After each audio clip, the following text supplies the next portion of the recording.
ಬದುಕಿನಲ್ಲಿ ಕಷ್ಟಗಳು ಬಂದಾಗಲೇ ಗೆಳೆಯರೇ ನಮಗೆ ಗೆಲ್ಲಬೇಕು ಎಂಬ ಛಲ ಹುಟ್ಟುವುದು. ಬದುಕುವ ಆಸೆ ಇದ್ದರೆ ನಿನ್ನ ಶತ್ರುಗಳ ಕಣ್ಣೆದುರಲ್ಲೇ ಬದುಕು. ಅವರು ನಿನ್ನ ಎದುರು ಸುಡಿದಾಗಲೆಲ್ಲ ನಿನ್ನಲ್ಲಿ ಬದುಕುವ ಛಲ ಎಚ್ಚೆತ್ತುಕೊಳ್ಳುತ್ತದೆ. ಜೀವನದಲ್ಲಿ ನಾವು ಭೂಮಿ ಮೇಲಿರೋ ಹುಲ್ಲಿನ ಥರ ಬೆಳಿಬೇಕು ಸ್ನೇಹಿತರೆ. ಯಾರು ಎಷ್ಟೇ ತುಳಿದ್ರೂ ನಮ್ಮ ಆಸೆ ಕನಸುಗಳನ್ನು ಕತ್ತರಿಸಿದರೂ ಮತ್ತೆ ಬೆಳೆದೇ ಬೆಳಿತೀನಿ ಅನ್ನೋ ಛಲ ಹೊಂದಿರಬೇಕು ಸ್ನೇಹಿತರೆ.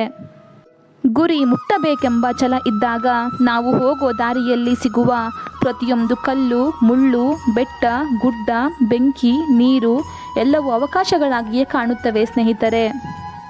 ಜೀವನದಲ್ಲಿ ಛಲ ಇದ್ರೇನೆ ಸ್ನೇಹಿತರೆ ಮನುಷ್ಯ ಗುರಿ ಮುಟ್ಟೋದು.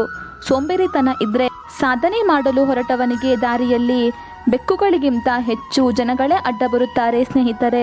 ಆದ್ದರಿಂದ ನಿಮ್ಮ ಛಲವನ್ನು ಯಾವತ್ತೂ ಬಿಡಬೇಡಿ ಸ್ನೇಹಿತರೆ. ಬದುಕಿನಲ್ಲಿ ಪದೇ ಪದೇ ಕಷ್ಟಗಳು ಬರುತ್ತಿವೆ ಅಂದರೆ ನಿನ್ನ ಹಣೆ ಬರಹ ಸರಿಯಿಲ್ಲ ಅಂತ ಅಲ್ಲ ಗೆಳೆಯರೇ.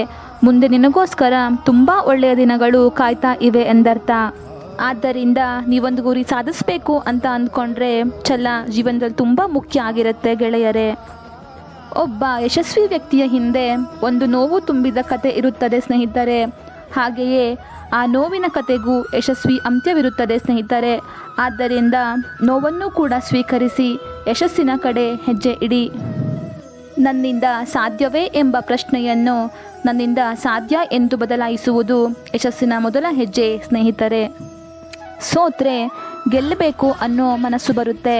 ಅವಮಾನ ಆದರೆ ಗೆಲ್ಲಲೇಬೇಕು ಎಂಬ ಛಲ ಬರುತ್ತದೆ ಸ್ನೇಹಿತರೆ.